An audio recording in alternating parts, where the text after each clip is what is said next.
selamat siang semuanya. Selamat siang adik-adik. Siang, Ibu.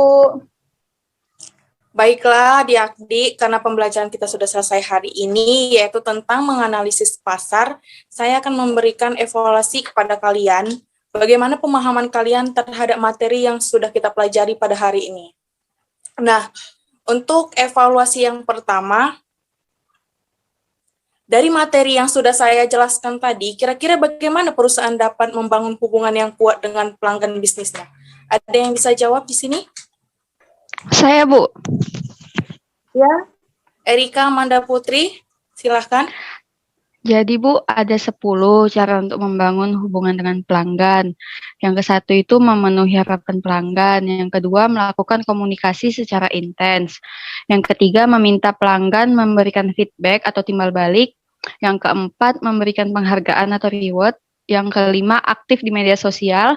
Yang keenam, mengatasi masalah. Yang ketujuh, berusaha tidak pernah ingkar kepada pelanggan. Yang kedelapan, menjadi seorang yang ahli dan menguasai produknya. Yang kesembilan, mendapatkan kontak pelanggan. Dan yang ke-10, ada yang komunitas yang akan mendekatkan kepada pelanggan pada Anda. Dari saya.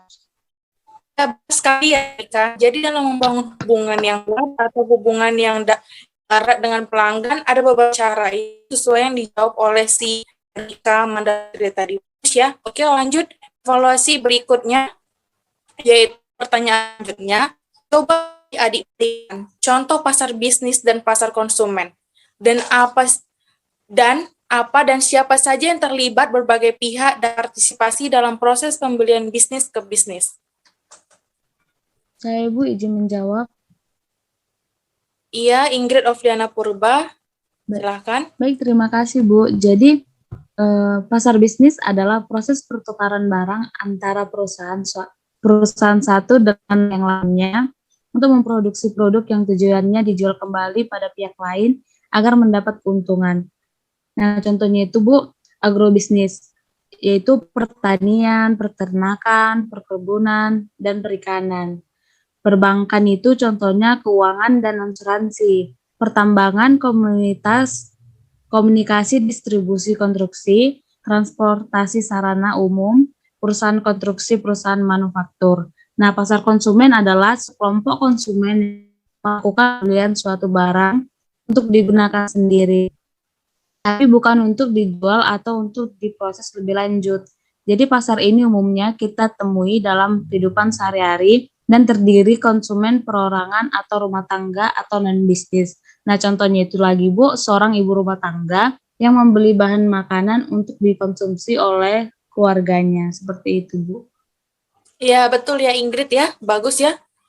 Bagus. Selanjutnya, evaluasi berikutnya yaitu apa perbedaan analisis pasar bisnis dan riset pasar? Serta manakah yang paling utama? Ada yang bisa menjawabnya?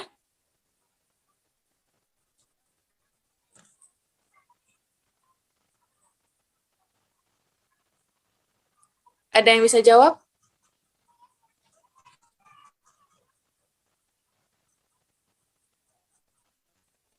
Inesa? Baik.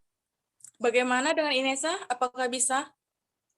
Baik, Bu, saya bisa menjawab, Bu. Jadi, pengertian analisis pasar bisnis itu, Bu, adalah sebuah penyelidikan terhadap sesuatu peristiwa untuk mengetahui keadaan yang sebenarnya.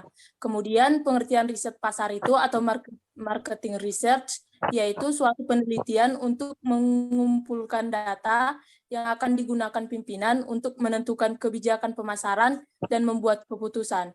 Jadi, menurut yang sudah Ibu paparkan tadi, yang paling utama ialah riset pasar, karena dalam riset pasar ialah suatu penelitian untuk mengumpulkan data yang akan digunakan pimpinan untuk menentukan kebijakan pemasaran dan membuat keputusan. Terima kasih, Bu. Ya, benar. Benar, Inesa. Yang paling utama adalah riset pasar. Nah, pertanyaan evaluasi yang terakhir yang Ibu berikan yaitu, sebelum menyimpulkan kesimpulan, materi pada pagi hari ini mengenai menganalisis pasar bisnis, yaitu pada dasar bisnis ada yang bergerak di penjualan barang setengah jadi. Pertanyaan saya, Perusahaan seperti apa yang menjual barang setengah jadi? Ada yang bisa jawab?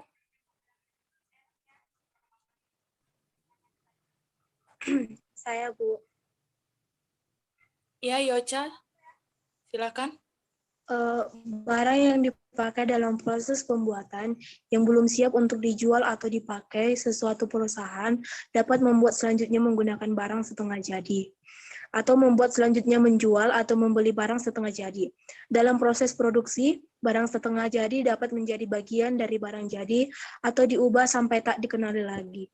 Barang setengah jadi adalah bahan baku yang telah diolah dan telah melalui beberapa kali tahap produksi. Meskipun demikian, barang setengah jadi ini belum bisa langsung digunakan untuk memenuhi kebutuhan manusia, karena belum menjadi produk siap pakai. Barang setengah jadi memiliki nilai yang masih rendah dan jika diolah lebih jauh akan menjadi barang berkualitas dan memiliki nilai ekonomi yang tinggi. Betul ya? Sangat benar yang dibilangkan Yocha tadi. Jadi, kesimpulan dari materi kita pada hari ini yaitu pasar bisnis terdiri dari semua organisasi yang mendapatkan barang dan jasa yang digunakan untuk membuat produk atau jasa lain yang kemudian dijual, disewakan, atau dipasok ke organisasi lain. Pemasar bisnis harus menyadari peran pembeli proporsional dan pihak yang mempengaruhi mereka. Perlu dilakukannya telepon penjualan dan arti penting pembelian langsung. Keuntungan bagi kedua belah pihak dari penyewaan jangka panjang. Pemasar bisnis harus membentuk ikatan dan hubungan yang kuat dengan pelanggan mereka dan memberikan nilai tambah kepada mereka. Meskipun demikian, beberapa pelanggan mungkin lebih menyukai hubungan transaksional. Pusat pembelian adalah unit pengambilan keputusan dari organisasi yang membeli. Pusat pembelian terdiri dari pencetus, pengguna, influencer, pengambilan keputusan, pemberi persetujuan, pembeli dan penjaga gerak. Ada proses dengan mana pembeli bisnis menetapkan kebutuhan akan produk dan jasa yang dibeli dan mengidentifikasi, mengevaluasi, memilih di antara merek pemasok alternatif.